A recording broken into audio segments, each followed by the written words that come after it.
of this. Now our next question is question number 6. And the question is in figure 6.33. ये figure दिखाई दे रही है आपको, right? क्या कहा जा रहा है आपको? PQ and RS are two mirror. ये दो मिरर है. क्या है? मिरर. एक मिरर है आपका PQ और एक मिरर है आपका RS.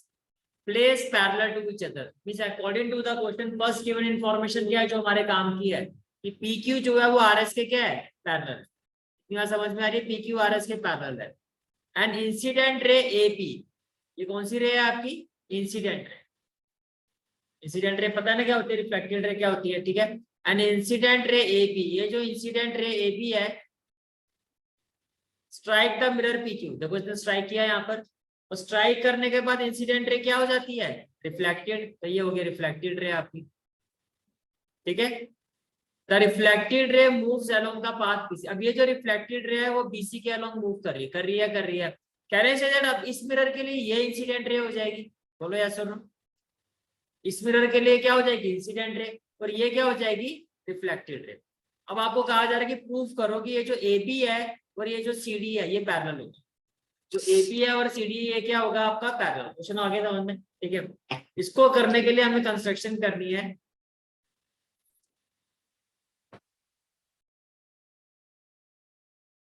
कंस्ट्रक्शन ये होगी रो PM perpendicular to RS and CN perpendicular on PQ. समझ में आ गया? तो सबसे पहले आपको क्या करना है? पहले तो आप देखो गिवन क्या है. तो अगर मैं गिवन इंफॉर्मेशन की बात करता हूं, तो आपको गिवन है कि PQ is parallel to RS. PQ is parallel to RS. ये क्लियर हो गया? ठीक है. फिर आपको टू प्रूफ क्या करना है? टू प्रूफ क्या प्रूफ करना है हमें यहाँ पर?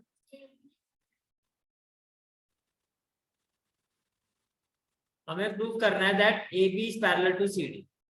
But we have to prove that AB is parallel to CD.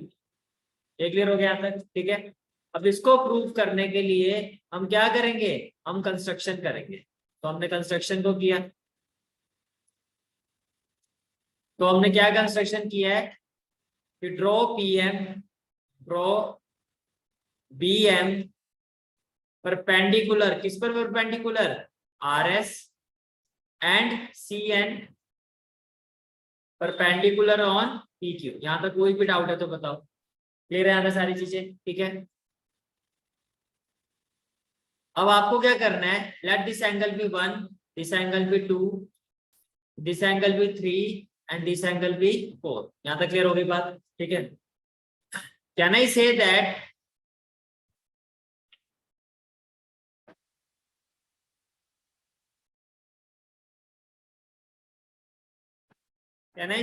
here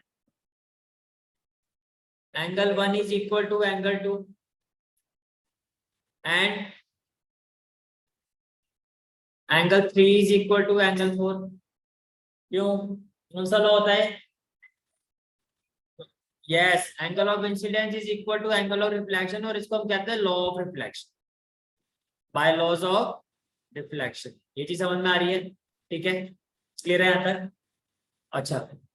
now can I say that BM is parallel to CN.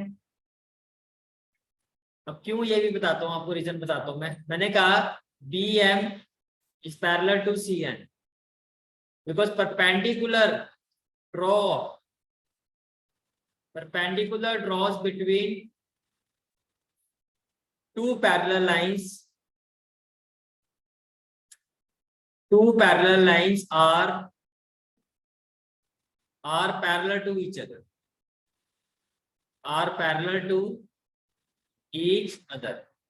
कि भैया अगर आप परपेंडिकुलर ड्रॉ करते हो, जैसे ये एक परपेंडिकुलर ये हो गया और एक ये हो गया, अगर सेम पैरेलल लाइंस के बीच में हम दो परपेंडिकुलर ड्रॉ करते हैं तो वो परपेंडिकुलर भी आपस में क्या होंगे? पैरेलल होंगे. ये बात समझ में आ रही है? क्लियर है? ठीक है. अच्छा, अगर आप BM CN के पैरेलल है तो BC क्या होगा? Transversal. Very good. Now BM is parallel to CN and BC is transversal. तो क्या मैं ये कह सकता हूं कि एंगल 2 एंगल 3 के इक्वल होगा? क्या मैं कह सकता हूं एंगल 2 एंगल 3 का क्या होगा? इक्वल होगा। Angle 2 is equal to angle 3 by alternate, very good, alternate interior angles. ये भी क्लियर हो गया। अब मान लो ये हो गया इक्वेशन नंबर 1। क्या हो गया? Question number 1। और ये हो गई क्वेश्चन नंबर 2। तो क्या मैं ये कह सकता हूं फ्रॉम 1 एंड 2, क्या मैं ये बोल सकता हूं कि 1 2 के इक्वल है, 2 3 के इक्वल है, और 3 किसके इक्वल है? 4 के। ये समझ में आ रही है बात? ठीक है। अब एक बात बताओ, अकॉर्डिंग टू द क्वेश्चन, अब क्या मैं ये कह सकता हूं, देखो angle A B C, angle A B C is equal to angle B C D. Now angle A B C equal to angle B C D. भाई सारे एंगल अगर आपस में इक्वल है, फॉर एग्जांपल मान लो ये एंगल आपका 40, तो ये भी कितना होगा? 40, ये भी 40, ये भी 40, तो ये मिला के कितना होगा? 80। 40 प्लस 40 80 होगा ना, और ये भी मिला के कितना होगा? 80 होगा। यहाँ तक कोई डाउट तो नहीं है? क्लियर है? तो जैसे आपने कहा कि ये एंगल पूरा जो है वो इस एंगल के इक्वल है, तो बेसिकली आपने क्या कहा है?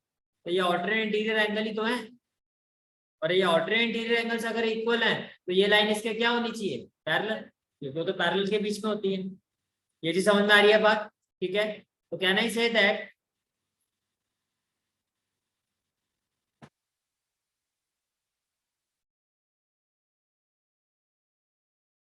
कि ABC is parallel to BCD which are alternate interior angles, जो कि क्या है? ऑल्टरनेट इंटीरियर एंगल्स है।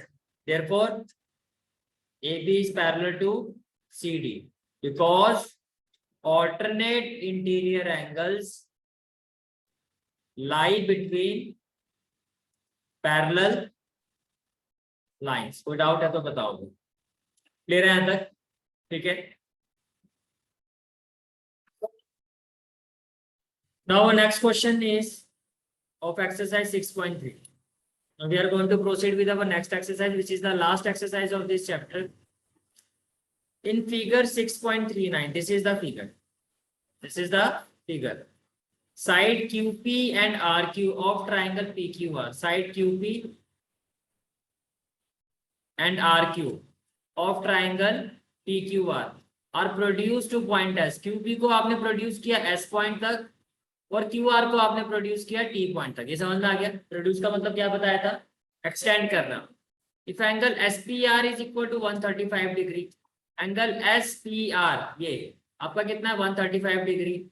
एंगल PQT ये आपका हो गया 110 डिग्री। तो PRQ आपको फाइंड करना है। This is the angle which we have to find. Any guess कैसे करोगे? बोलो भाई। हाँ जी, थोड़ा जोर से बोलो। Linear pair. कौन सा कंसेप्ट यूज करोगे इसमें आप? Linear pair. लीनियर पेयर का मतलब क्या हो गया? let us say that this is the angle 1 and this is angle 2 and this is angle 3. So can I say that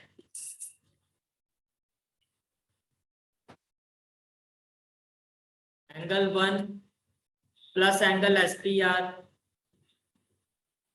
is equal to 180 degrees? Say yes or no? And the reason is linear pair.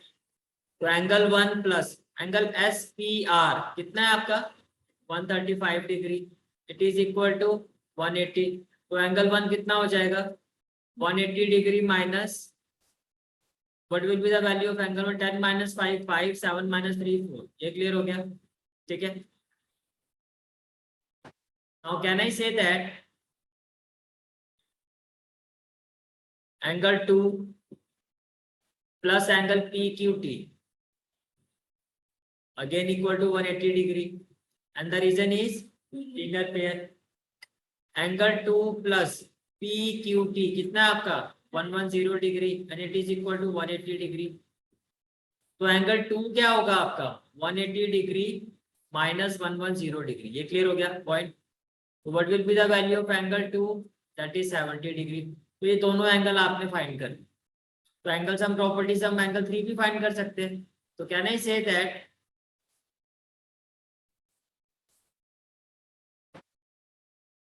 in triangle PQR angle 1 plus angle 2 plus angle 3 is equal to 180 degree.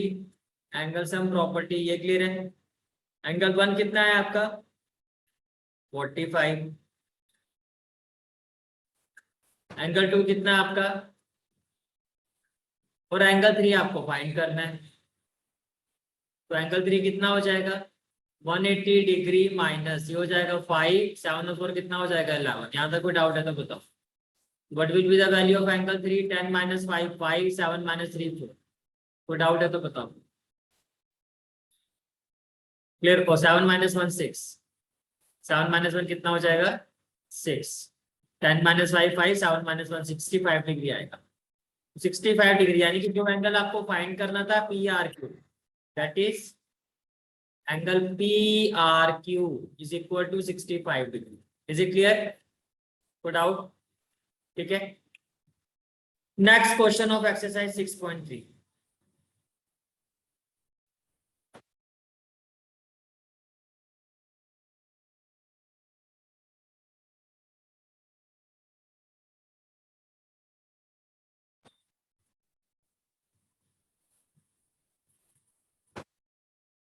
Question number 2।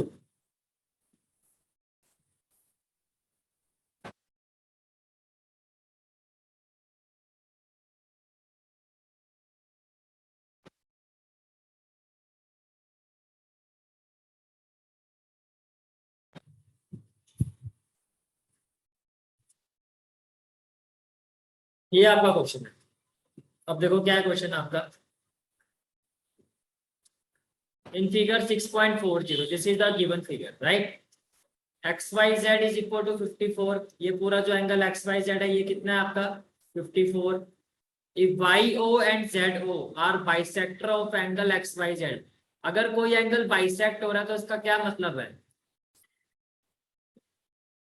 Angle will be divided into 2 equal parts यानी कि इस angle के 2 equal parts होंगे। तो देखो XYZ ये XYZ है इसके 2 इक्वल पार्ट्स करोगे तो ये क्या हो जाएगा एक ये वाला पार्ट हो जाएगा एक ये वाला हो जाएगा। यहाँ तक क्लियर है सारी चीजें ठीक है।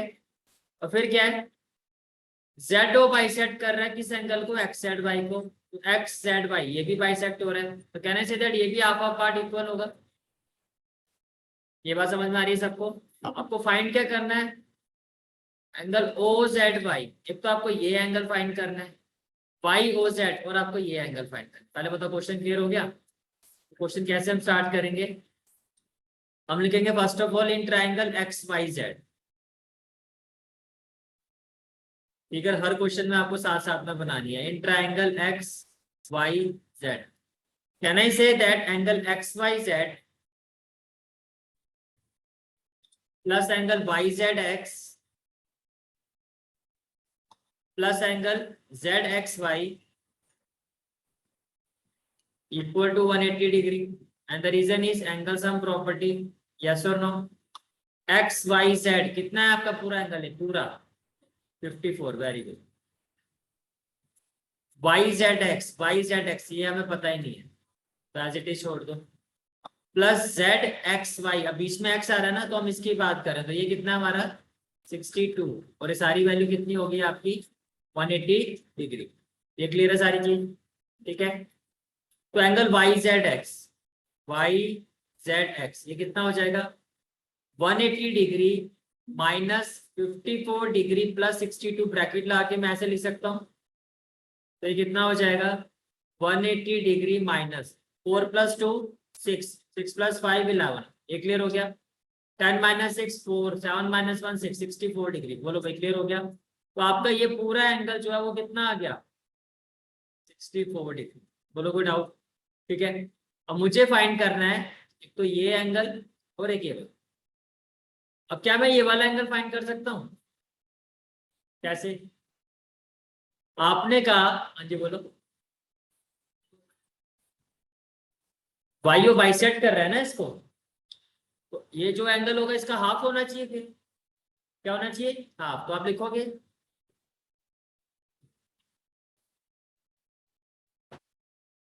Because Y O bisect angle X Y Z, angle X Y Z. तो can I say that which implies angle OYZ is equal to half of angle XYZ? Say yes or no? Equal to half of XYZ की value कितनी है? तो 2 जा 4, 2 7 जा 14, ये clear हो गया। तो आपके पास ये एंगल भी आ गया कितना? 27 डिग्री। समझ में आ गया? अब अगर ये पूरा एंगल मुझे पता है तो मैं इसको भी निकाल सकता हूँ सेम प्रोसेस से। पर लिखोगे कैसे? आपको लिखना पड़ेगा दैट OZ या ZO बाइसेक्ट। अब ZO किसको बाइसेक्ट कर रहा है? एंगल एक्स YZX, YZX बीच में Z को रखना है। OZY नहीं लिख सकते। बाइसेक्ट कौन सा एंगल हो रहा है? ये पूरा एंगल। कौन सा एंगल? यहाँ पे कौन सा एंगल बाइसेक्ट हो रहा है? ZYX या XYZ। जो एंगल बाइसेक्ट हो रहा है वो लिखा जाता है, बाइसेक्ट हो रहा है XZY, ये पूरा एंगल बाइसेक्ट हो रहा है। ठीक है? YZX लिखो या XZY लिखो, वो आप लिख सकते हैं। तो आपको क्या फाइंड करना है? OZY which implies angle OZY equal to half of angle YZX, क्योंकि यही तो बाइसेक्ट हो रहा है। और YZX अभी आपने फाइंड किया था, कितना आया था आपका? 64। ये समझ में आ रही है बात? तो आपका OZY कितना हो गया? 2 3 जा 6, 2 2 जा 4। ये क्लियर हो गया? अब देखो ये वाला एंगल भी आ गया आपका 32। अब क्या ये वाला एंगल फाइंड कर सकते हो? कैसे फाइंड करोगे? आप लिखोगे in triangle OYZ, in triangle OYZ एक angle OYZ plus angle OZY plus angle YOZ, इसका सम क्या होगा? 180 degree. Reason angle sum property. ये क्लियर हो गया? जब मैं OYZ की बात कर रहा हूं तो इसकी वैल्यू कितनी है? जब मैं OZY की बात कर रहा हूं तो इसकी वैल्यू कितनी है? और मुझे फाइंड क्या करना है? YOZ। ये कितना हो गया मेरा? 180 डिग्री। ये क्लियर हो गया? तो angle YOZ will be equal to 180 degree minus 27 degree plus 32 degree. ये क्लियर हो गया? तो it will be equal to 180 degree minus 7 + 2 9, 3 + 2 5। यही होगा। तो कितना आ जाएगा? 10 - 9 1, 7 - 5 2, तो ये आ जाएगा 121 डिग्री। कोई डाउट है तो बताओ। क्लियर है वाला क्वेश्चन? चलिए नेक्स्ट क्वेश्चन पर। तो ये हमने अभी जो क्वेश्चन किया ये है हमारा क्वेश्चन नंबर 2।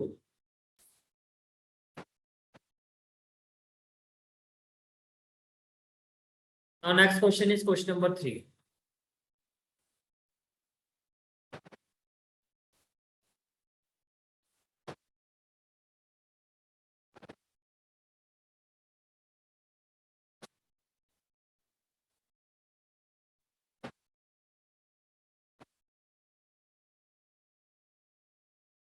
ये क्वेश्चन नंबर 3 आप लोग कर सकते हो। देखो ये क्वेश्चन है आपका,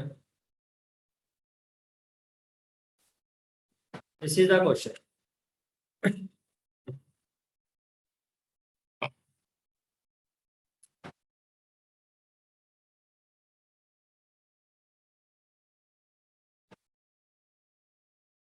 क्या कहा जा रहा है क्वेश्चन में आपको? That AB is parallel to D, AB is parallel to D। तो AB किसके पैरेलल है? D के। अच्छा मुझे बताओ ये एंगल और इस एंगल में कोई रिलेशन होगा क्या? ऑल्टरनेट इंटीरियर एंगल, क्योंकि अगर ये पैरेलल है तो ये फिर ये क्या होगा, ट्रांसवर्सल, और क्रॉस में जो इंटीरियर एंगल्स होते हैं वो क्या होते हैं, ऑल्टरनेट, जो इक्वल होते हैं। तो ये वाला एंगल आ जाएगा, ये आ गया, ये आ गया, तो ये निकल जाएगा। कैसे? एंगल सम प्रॉपर्टी से। कैन आई से दैट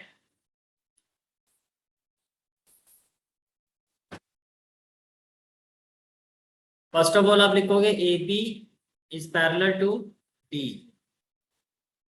ठीक है, and A is transversal, A is transversal. ये बात समझ में आ रही है?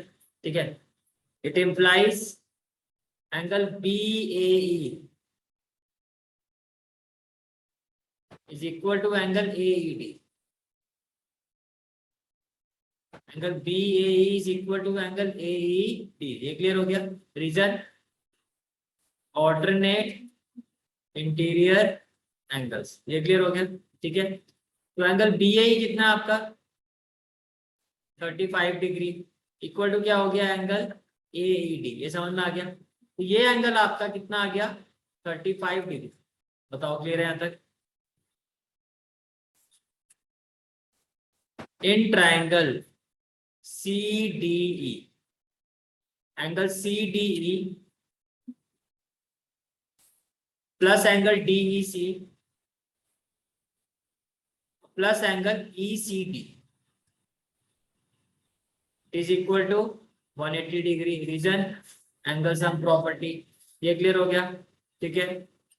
अब सी डी ई, तो बीच में डी आ रहा है, डी की वैल्यू कितनी है, 53 degree.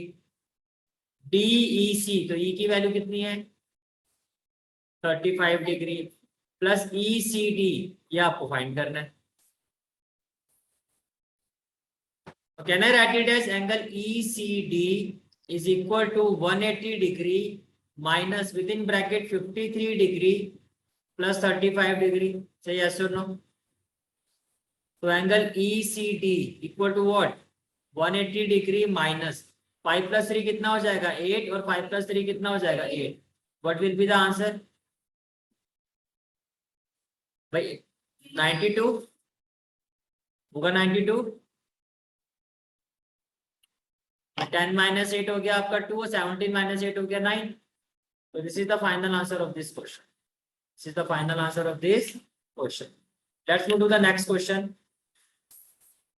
That is question number 4.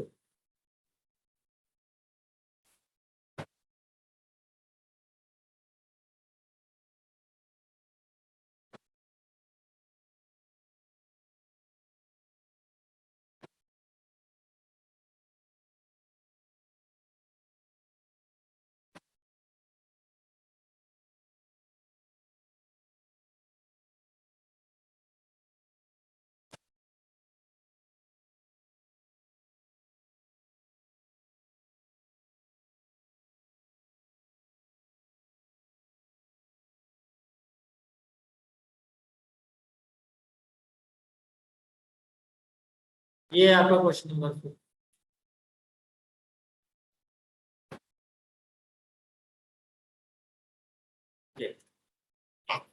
Again very simple question. देखो क्वेश्चन क्या है आपका, in figure 6.42, this is the figure. If line PQ and RS intersect at point T, क्या कहा गया आपको, PQ एंड RS किस पॉइंट पर इंटरसेक्ट हो रहा है, T पॉइंट पर, such that angle PRT equal to 40 degree. Angle PRT equal to what, 40 degree. Angle RPT equal to 95. Angle RPT equal to 95. And angle TSQ. Angle TSQ कितना है आपका, 75. TSQ ये कितना है आपका, 75. आपको SQT फाइंड करने के लिए कहा जा रहा है, आपको ये एंगल फाइंड करना है। कैसे करोगे? फर्स्ट ऑफ ऑल कहने से हम इस एंगल को फाइंड कर सकते हैं।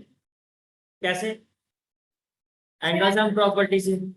फिर क्या हम इस एंगल को फाइंड कर सकते हैं? कैसे? Vertical opposite angle. एक पॉइंट पे जो क्रॉसिंग एंगल होते हैं वो वर्टिकल अपोजिट एंगल होते हैं। Very good. क्या हम इस एंगल को फाइंड कर सकते हैं? कैसे? एंगल सम प्रॉपर्टी से। Very good. क्या करना है आपको? फर्स्ट ऑफ ऑल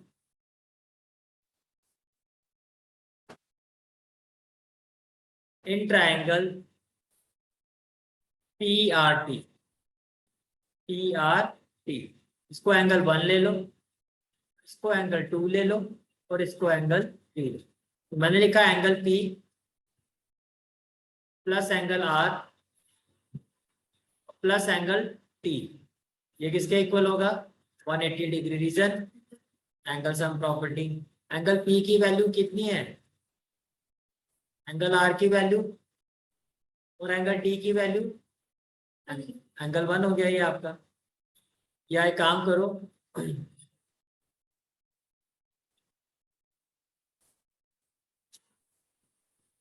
वो एंगल T ही रहने दो, ठीक है।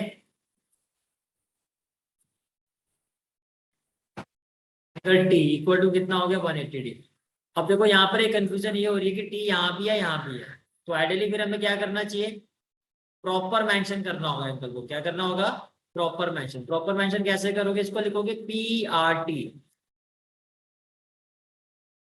जब इसको लिखोगे तो RTP,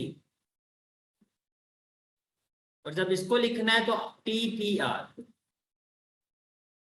equal to 180 degree angle sum property. तो जब मैं R की बात कर रहा हूं तो R कितना है? 40 डिग्री। T मुझे फाइंड करना है RTP, और TPR कितना है आपका? 95 degree, and the whole value is equal to 180 degree. Can I say that angle RTP equal to 180 degree minus 40 degree plus 95 degree? Yes और नो? तो एंगल RTP क्या हो जाएगा आपका? 180 डिग्री माइनस 5 और 9 और 4 कितना हो जाएगा? 13। तो can I say that angle RTP equal to 10 minus 5, 5, 7 minus 3, 4, 45 degree. तो ये एंगल आपका हो गया 40 हो गया, ठीक है। और can I write angle RTP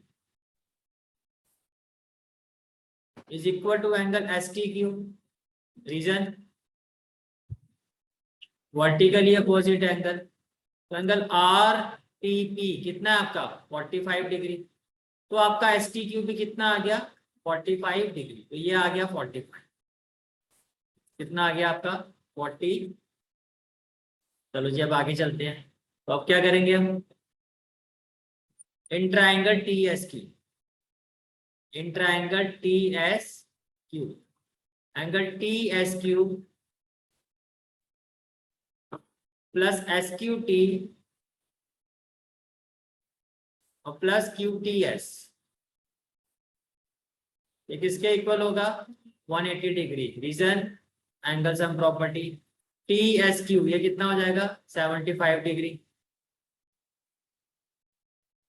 plus SQT, ये मुझे फाइंड करना है, प्लस QTS ये कितना हो जाएगा? 45 डिग्री। और ये सारा किसके इक्वल हो जाएगा? 180 डिग्री के। तो angle SQT equal to 180 degree minus 75 degree plus 45 degree. ये बात समझ में आ रही है? तो angle SQT equal to 180 degree, 5 plus 5 10, 11 plus 1 12। तो can I say that angle SQT मेरा 60 डिग्री होगा? यस और नो? क्लियर है? तो ये आपका आंसर आ गया। Let's move to the next question, that is question number 5।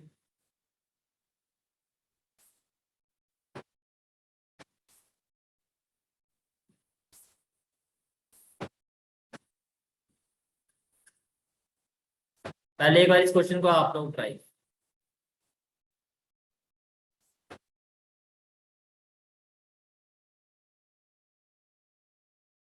This is the question.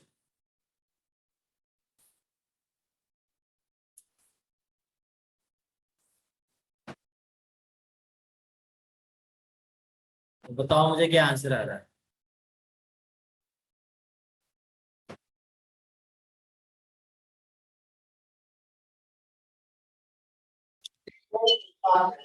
तो next question is question number 5। in figure 6.43, this is the figure, right? PQ is perpendicular to PS. तो ये देखो, ये जो PQ है वो PS के क्या है, परपेंडिकुलर। आप देख सकते हो ये कितना है angle, this angle is equal to 90 degree. फिर क्या कहा जा रहा है आपको, PQ is parallel to SR, ये आपका PQ है और ये क्या है आपका SR, ये दोनों पैरेलल हैं। फिर एंगल SQR इक्वल टू 28, ये आपको गिवन है। एंगल QRT इक्वल टू 65, ये भी आपको गिवन है।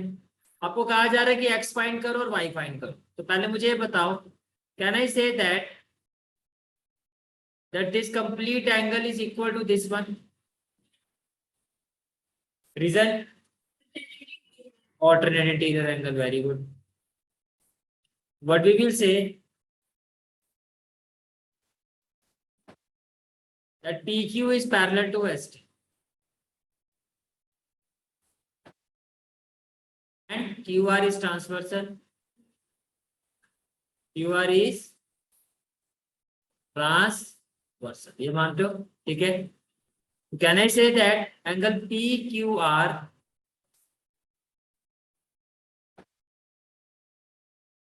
is equal to angle QRT?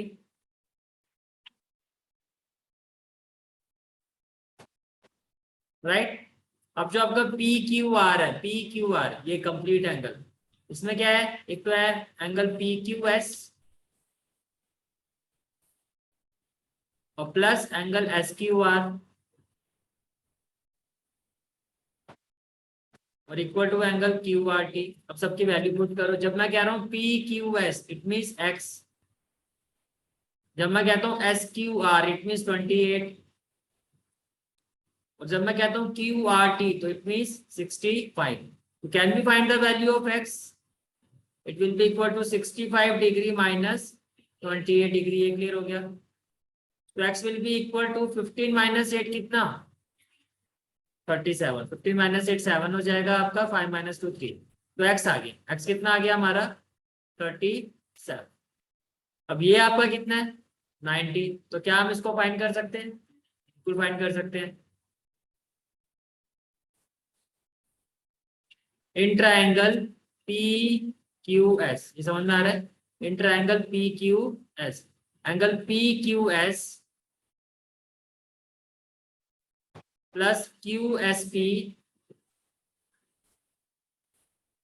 Plus SPQ, ये किसके इक्वल होगा, 180 degree. Reason, angle sum property.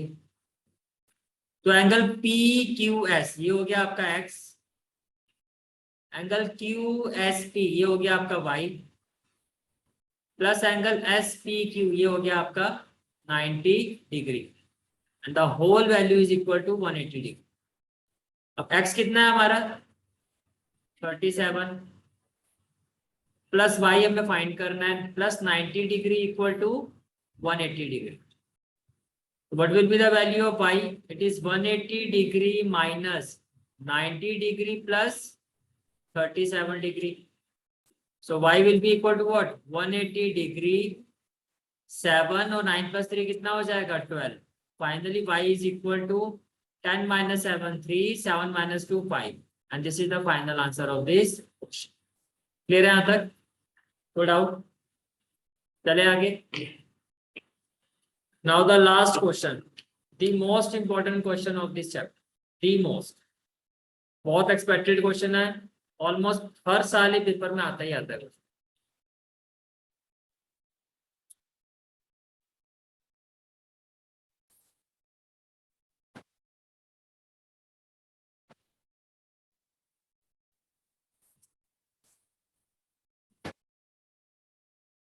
इस क्वेश्चन को करने से पहले आपको पहले कंसेप्ट को समझना है, and that concept is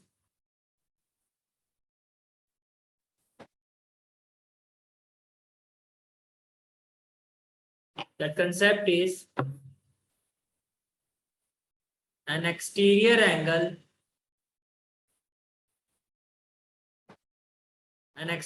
angle is equal to sum of opposite interior angle of triangle, यहाँ पे भी लिखोगे N exterior angle of triangle, ठीक है। मीन्स फॉर एग्जाम्पल जैसे एक ये ट्राइंगल है, इसमें एक एंगल क्या हो गया 1, एक क्या हो गया 2, और एक क्या हो गया आपका 3, ठीक है। अब मैंने कहा कि यहाँ एक एक्सटीरियर एंगल है 4, यहाँ एक एक्सटीरियर एंगल है 5, और यहाँ एक एक्सटीरियर एंगल है 6। इस प्रॉपर्टी को हम कहते हैं एक्सटीरियर एंगल प्रॉपर्टी। क्या कहते हैं? Exterior angle property. This property is called as exterior angle property. तो बाय दिस प्रॉपर्टी बताओ एंगल 4 किसके इक्वल होना चाहिए? एक एक्सटीरियर एंगल जो है अपोजिट इंटीरियर एंगल के सम के इक्वल होगा। तो कहने से दैट 1 + 2, 5 किसके इक्वल होना चाहिए? 1 + 3, वेरी गुड। और 6 किसके इक्वल होना चाहिए? 6 के opposite interior opposite angle, that is 2 + 3। समझ में आ गया? और इस कंसेप्ट को हम क्या कहते हैं? Exterior angle property. क्या कहते हैं? Exterior angle property. Is it clear? ठीक है। अब इस क्वेश्चन पर आ जाओ। अब इस क्वेश्चन पे देखो क्या कहा गया। In figure 6.44 the side Q R, ये है आपकी side Q R of triangle P Q are is produce two point S. इसको आपने प्रोड्यूस कर दिया, किस पॉइंट तक प्रोड्यूस कर दिया? S point. The bisector of angle P Q R, ये आपका एंगल है बी क्यू आर, और ये एंगल क्या हो गया हमारा? बाइसेक्ट हो गया। तो हाफ हाफ इक्वल होना चाहिए। तो can I say that for example मान लो कि हाफ हाफ पार्ट इसका इक्वल होगा ना, तो मैंने ये मान लिया कि ये वाला जो पार्ट है ये कितना है, इसको हम ले लेते हैं ए, और इसको भी कितना ले लेते हैं? ए। ऐसे ये जो एंगल है आपका टी आर, ये भी इसको बाइसेक्ट कर रहा है, तो मैंने इसको ले लिया बी और इस पोर्शन को ले लिया बी। इतनी बात समझ में आ रही है? आपको प्रूव करना है angle Q T R is equal to half of angle Q P R. मुझे बात बताओ, क्या मैं इसको ऐसे ले सकता हूँ?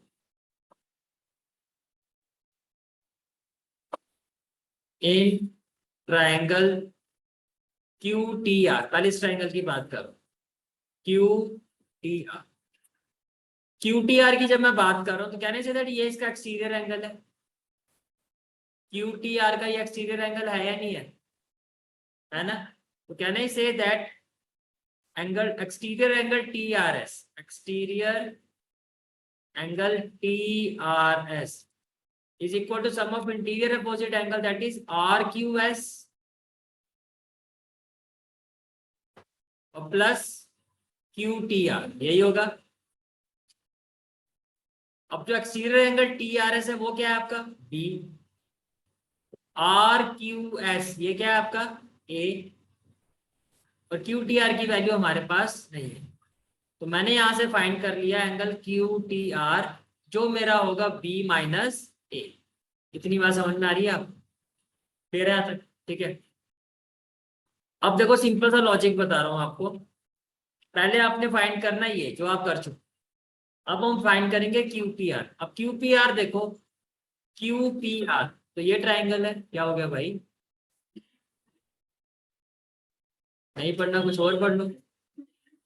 इन triangle P Q R, in triangle P Q R, ये समझ में आ गया?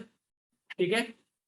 Angle P R S, P not angle, अब पहले लिखोगे एक्सटीरियर एंगल। इसका एक्सटीरियर एंगल क्या होगा आपका?